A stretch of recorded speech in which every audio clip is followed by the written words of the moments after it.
അപ്പോൾ ആ switch case എന്ന് പറയുന്നത് നമുക്കൊന്നിൽ കൂടുതൽ കേസ് വരികയാണ്. അപ്പോൾ അതിനകത്ത് ഏതെങ്കിലും ഒരു കേസായിരിക്കും നമുക്ക് അവിടെ കറൻ്റ്ലി അറ്റ് പ്രസൻറ്റ് എക്സിക്യൂട്ട് ചെയ്യാനായിട്ട് പോകുന്നത്.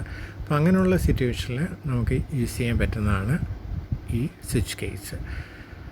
ഇവിടെ നമുക്കറിയാം used in situations where we are required to make a choice between a number of alternatives rather than only one or two.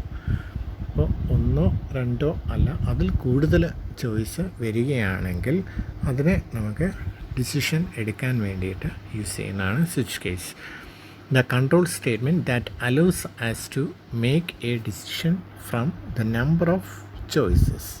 അപ്പോൾ അതിനകത്ത് ഒന്നിൽ കൂടുതൽ ചോയ്സ് വരാം എന്നുള്ളതാണ് അതിനകത്ത് പ്രധാനപ്പെട്ടത്. അപ്പോൾ നമുക്ക് രണ്ട് ടൈപ്പായിട്ട് അതിന് ഡിസ്കസ് ചെയ്യാം. First one switch with break and switch without break. അപ്പോൾ അങ്ങനെ രണ്ട് ടൈപ്പായിട്ട് നമുക്കതിനെ ഡിസ്കസ് ചെയ്യാം. അപ്പോൾ ഇവിടെ ആദ്യത്തേത് നമുക്കറിയാം സിൻടാക്സ് കൊടുത്തിട്ടുണ്ട്, switch without break and with break അല്ലേ. അപ്പോൾ അവിടെ ആദ്യത്തെ കേസ് നമുക്കറിയാം, അവിടെ നമുക്ക് സ്വിച്ച് കൊടുത്തിട്ടുണ്ട് ബ്രാക്കറ്റ് ഇൻറ്റിജർ എക്സ്പ്രഷൻ. അപ്പോൾ ആ ഇൻറ്റിജർ എക്സ്പ്രഷൻ എന്താണോ അതിനെ ബേസ് ചെയ്തിട്ടാണ് ഈ സ്വിച്ച് സ്റ്റേറ്റ്മെൻറ്റിനകത്തേക്ക് നമ്മൾ പ്രവേശിക്കുന്നത്. അപ്പോൾ അതിൻ്റെ കണ്ടീഷൻ ട്രൂ ആണെന്നുണ്ടെങ്കിൽ, അതായത് ആ ഒരു കണ്ടീഷൻ ഇൻറ്റിജർ നമ്മൾ കൊടുത്തിരിക്കുന്നത് ഇൻറ്റിജർ എക്സ്പ്രഷൻ എന്താണോ കൊടുത്തിരിക്കുന്നത് അത് ട്രൂ ആണോ അല്ലയോ എന്നാണ് ഫസ്റ്റ് കേസിൽ നമ്മൾ ചെക്ക് ചെയ്യുക. അപ്പോൾ അത് ട്രൂ ആണെങ്കിൽ ഇപ്പോൾ ചിലപ്പോൾ നമുക്ക് 1 എന്നൊരു വാല്യൂ ആയിരിക്കും നമുക്ക് വരുന്നത്, അതല്ലെങ്കിൽ 2 അല്ലെങ്കിൽ 3 എന്ത് വാല്യൂ വേണമെങ്കിലും ആയിക്കോട്ടെ. അപ്പോൾ അത് ട്രൂ ആകുന്ന കേസ്, ഇപ്പോൾ കേസ് 1 വരികയാണ്, 1 ആണെന്നുണ്ടെങ്കിൽ നമുക്ക് അതിന് റിലേറ്റഡ് ആയിട്ടുള്ള കാര്യങ്ങൾ അവിടെ എഴുതി വയ്ക്കാം. ഇവിടെ കേസ് 2 ആണെന്നുണ്ടെങ്കിൽ അതിന് റിലേറ്റഡ് ആയിട്ടുള്ള കാര്യങ്ങളായിരിക്കും രണ്ടാമത്തെ സ്റ്റേറ്റ്മെൻറ്റിൽ എഴുതി വയ്ക്കുക. ഇനി അടുത്ത കേസ് എന്ന് പറയുന്നത് കേസ് 3 ആണ്. അപ്പോൾ 3 വരികയാണെങ്കിൽ അതിന് ബേസ് ചെയ്തിട്ടുള്ള കാര്യങ്ങൾ അവിടെ എഴുതി വയ്ക്കാനായിട്ട് നമുക്ക് പറ്റും. അപ്പോൾ ഇവിടെ ഈ 3 കേസും അല്ല, അങ്ങനെ വരികയാണെങ്കിൽ നമുക്ക് യൂസ് ചെയ്യാൻ പറ്റുന്ന അനദർ കേസാണ് ഡീഫോൾട്ട്. ഇപ്പോൾ ഡീഫോൾട്ടായിട്ട് നമുക്കൊരു കാര്യം എഴുതി വെച്ചിരിക്കാം, അതായത് ഈ ഒരു കേസ് ഒന്നും സംഭവിച്ചില്ല എന്നുണ്ടെങ്കിൽ നമുക്ക് ഈ ഡീഫോൾട്ടായിട്ടുള്ള കേസായിരിക്കും എക്സിക്യൂട്ട് ആകുക. Integer expression is an integer constant like 1, 2 or 3, or an expression that evaluates to an integer. Then the keyword case എന്ന് പറയുന്ന keyword is followed by an integer or a character constant. ഇവിടെ case 1 നമ്മൾ പറഞ്ഞിട്ടുണ്ട്. അപ്പോൾ case constant _1 അങ്ങനെയാണ് നമ്മൾ കൊടുത്തിരിക്കുന്നത്. അപ്പോൾ അങ്ങനെ തന്നെ കൊടുക്കണമെന്ന് നിർബന്ധമില്ല, കേസ് 1 എന്ന് വേണമെങ്കിലും കൊടുക്കാം. അപ്പോൾ അതിനകത്ത് ആ ഒരു ഫുൾ കോളൻ ലാസ്റ്റ് കൊടുക്കണം, അതാണ് അതിനകത്ത് ഏറ്റവും പ്രധാനം. അപ്പോൾ അതിനകത്ത് ഇൻറ്റിജർ കോൺസ്റ്റൻറ്റും അതേപോലെ തന്നെ ക്യാരക്ടർ കോൺസ്റ്റൻറ്റ് വേണമെന്നുണ്ടെങ്കിൽ നമുക്കവിടെ യൂസ് ചെയ്യാം. ഫോർ എക്സാമ്പിൾ ക്യാരക്ടർ എന്ന് പറയുമ്പോൾ കേസ് മൺഡേ, അങ്ങനെയാണെങ്കിൽ മൺഡേ ആണ് നമുക്ക് മാച്ചിങ് വരുന്നതെന്നുണ്ടെങ്കിൽ ആ കേസ് അവിടെ എക്സിക്യൂട്ട് ആകും. രണ്ടാമത്തെ കേസ് വേണമെങ്കിൽ കേസ് ട്യൂസ്ഡേ, അങ്ങനെയാണെങ്കിൽ ട്യൂസ്ഡേ എന്ന് പറയുന്ന കേസ് മാച്ച് ആവുകയാണെങ്കിൽ ആ ഒരു സ്റ്റേറ്റ്മെൻ്റ് ആയിരിക്കും അവിടെ എക്സിക്യൂട്ട് ആകുക. Each constant in each case must be different from all the others. അപ്പോൾ അതിനകത്ത് ഓരോ കേസും മറ്റുള്ള കേസിൽ നിന്ന് വ്യത്യസ്തമായിരിക്കണം, ഇല്ലയെന്നുണ്ടെങ്കിൽ നമ്മുടെ പ്രോഗ്രാം എററായി പോകും. At first, the integer expression following the keyword switch is evaluated. അപ്പോൾ ഇവിടെ നമുക്കറിയാം ആ സ്വിച്ച് കഴിഞ്ഞ് വരുന്ന ഇൻറ്റിജർ എക്സ്പ്രഷൻ എന്താണോ അതായിരിക്കും ആദ്യം നമ്മൾ ഇവാലുവേറ്റ് ചെയ്യുന്നത്. The value it gives is then checked one by one against the constant values that follow the case statements. അപ്പോൾ ആദ്യം നമ്മൾ മാച്ച് ഒക്കർ ആണോ ഇല്ലയോ എന്ന് ആദ്യം ചെക്ക് ചെയ്യും. അതിനുശേഷം അത് ട്രൂ ആണെന്നുണ്ടെങ്കിൽ എന്തായിരിക്കും ആ കിട്ടിയ വാല്യൂ അതിന് ഓരോ കേസുമായിട്ടും നമ്മൾ ചെക്ക് ചെയ്യുക. അതുമായിട്ട് മാച്ച് ഒക്കറാവുകയാണെങ്കിൽ അതിന് തൊട്ട് താഴെ ഇരിക്കുന്ന ആ സ്റ്റേറ്റ്മെൻറ്റ്സ് അവിടെ എക്സിക്യൂട്ട് ആകും. Then when a match is found, the program executes the statements following that case. In the case of switch without break, then execute all subsequent case and default statements as well. ഇപ്പോൾ ഇവിടെ നമ്മളൊരു break statement കൊടുത്തില്ല എന്നുണ്ടെങ്കിൽ അത് കഴിഞ്ഞിട്ട് ഇപ്പോൾ case 1 എനിക്ക് match ഒക്കുറായി, അപ്പോൾ അവിടെ ബ്രേക്ക് സ്റ്റേറ്റ്മെൻറ്റ് കൊടുത്തിട്ടുണ്ടെങ്കിൽ അവിടെ നിന്നത് എക്സിറ്റ് ആകും കൺട്രോൾ. അതല്ല എന്നുണ്ടെങ്കിൽ എന്താ, അതിന് ശേഷം വരുന്ന ഓരോ കേസും എഗെയിൻ ചെക്ക് ചെയ്ത് ഏറ്റവും ലാസ്റ്റ് നമ്മൾ കൊടുത്തിരിക്കുന്ന ഡീഫോൾട്ട് കേസ് കൂടി അവിടെ ചെക്ക് ചെയ്തിട്ടായിരിക്കും അത് സ്റ്റോപ്പ് ആകുക.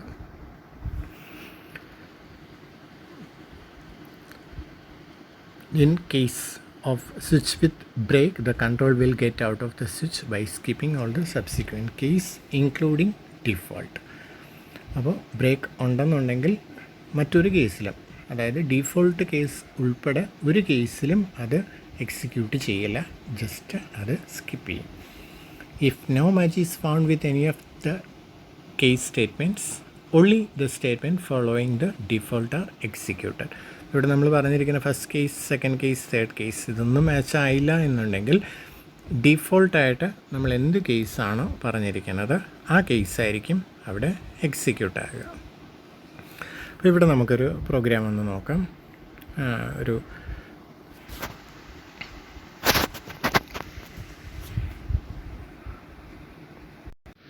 ഇവിടെ ഒരു പ്രോഗ്രാം കൊടുത്തിട്ടുണ്ട്. ഫസ്റ്റ് എക്സാമ്പിളിൽ main of int I is equal to 2. അപ്പോൾ ഇൻറ്റ് എന്ന് പറയുന്നതിൻ്റെ ഡേറ്റ ടൈപ്പാണ് ഐ എന്നൊരു വേരിയബിളാണ്. ആ വേരിയബിളിന് നമ്മൾ അസൈൻ ചെയ്തിരിക്കുന്ന വാല്യൂ 2 ആണ്. അപ്പോൾ ഐയുടെ ഇപ്പോഴത്തെ വാല്യൂ 2 ആണ്. ഇനി നമ്മൾ സ്വിച്ച് ഓഫ് ഐ, അപ്പോൾ ഐയുടെ വാല്യൂ 2 ആയതുകൊണ്ട് സ്വിച്ച് ഓഫ് 2 ആണ് അവിടെ എടുക്കുക. ഇനി കേസ് 1, അപ്പോൾ ഇവിടെ 1 മാച്ച് ഒക്കറാകുന്നുണ്ടോ ഇല്ലയോ എന്നാണ് നോക്കുന്നത്. അപ്പോൾ നമുക്കറിയാം നമ്മുടെ ഐയുടെ വാല്യൂ 2 ആണ് കൊടുത്തത്, അതുകൊണ്ട് കേസ് 1 അവിടെ മാച്ച് ആകാൻ സാധ്യതയില്ല. അതുകൊണ്ട് നേരെ എന്ത് ചെയ്യുന്നു, കേസ് 2ലേക്ക് പോകുന്നു. കേസ് 2ൽ വരുമ്പോൾ ഐയുടെ വാല്യൂ നമ്മൾ 2 ആണ് കൊടുത്തത് എന്നതുകൊണ്ട് 2 അവിടെ മാച്ച് ഒക്കറായിട്ടുണ്ട്. അപ്പോൾ അതുകൊണ്ട് അതിന് തൊട്ടടുത്ത സ്റ്റേറ്റ്മെൻറ്റ് അവിടെ പ്രിൻ്റ് ആകും. Print of I am in case 2 then /n. അത് കഴിഞ്ഞതിന് ശേഷം ബ്രേക്ക് എന്നൊരു സ്റ്റേറ്റ്മെൻറ്റ് നമ്മളവിടെ കൊടുത്തിട്ടില്ല, അതുകൊണ്ട് കേസ് 3ലും അത് എൻട്രി ആകും. അപ്പോൾ അവിടെ കേസ് 3ൽ എൻട്രി ചെയ്ത് കഴിഞ്ഞാൽ print of I am in case 3. Then finally default case കൊടുത്തിട്ടുണ്ട്, അപ്പോൾ ആ ഒരു കേസ് കൂടി ഇവിടെ എക്സിക്യൂട്ട് ആകും. അപ്പോൾ അതുകൊണ്ട് print of I am in default. അപ്പോൾ നമുക്ക് ഔട്ട്പുട്ട് നോക്കിക്കഴിഞ്ഞാൽ അറിയാം I am in case 2, I am in case 3, I am in default. അപ്പോൾ ആ 3 കേസും അവിടെ പ്രിൻ്റായി വന്നിട്ടുണ്ട്. അപ്പോൾ അത് ശരിക്കും പറഞ്ഞു കഴിഞ്ഞാൽ അതൊരു എററാണ്. നമുക്ക് ആ ഒരു ബ്രേക്ക് സ്റ്റേറ്റ്മെൻറ്റ് അവിടെ ഇല്ലാത്തത് കൊണ്ടാണ് എല്ലാ കേസിലും അവിടെ എക്സിക്യൂഷൻ നടന്നത്. നമുക്കിവിടെ റൈറ്റ് സൈഡിൽ ഒരു എക്സാമ്പിൾ കൊടുത്തിട്ടുണ്ട്. അപ്പോൾ അതിൽ നോക്കിക്കഴിഞ്ഞാൽ നമുക്കറിയാം int I is equal to 2, ഐയുടെ വാല്യൂ 2 ആയിട്ട് അസ്യൂം ചെയ്തു. സ്വിച്ച് ഓഫ് ഐ, അപ്പോൾ ഐയുടെ വാല്യൂ അഗെയിൻ നമ്മളത് 2 തന്നെയാണ്. അതുകൊണ്ട് കേസ് 1 വരുമ്പോൾ അവിടെ മാച്ച് ഒക്കറാകില്ല.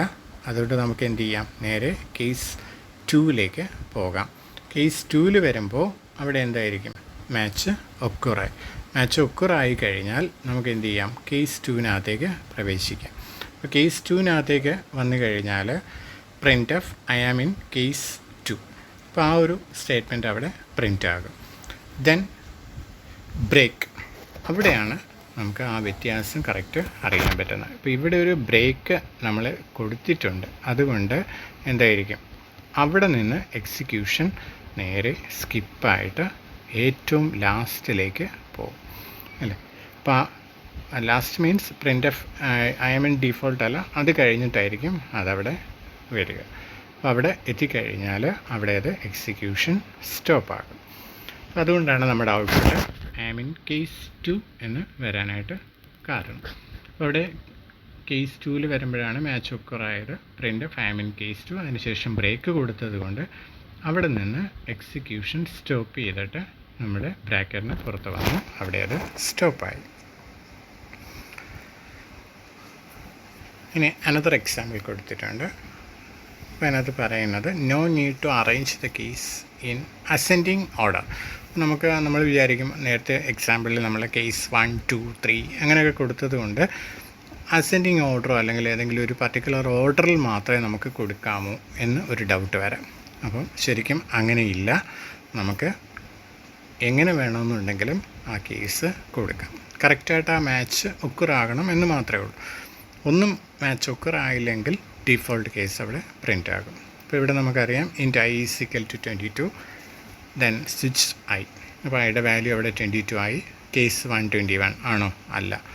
ദെൻ കേസ് 22, അപ്പോൾ അവിടെ മാച്ച് ഒക്കറായി. അപ്പോൾ അതുകൊണ്ട് print I M in case 22.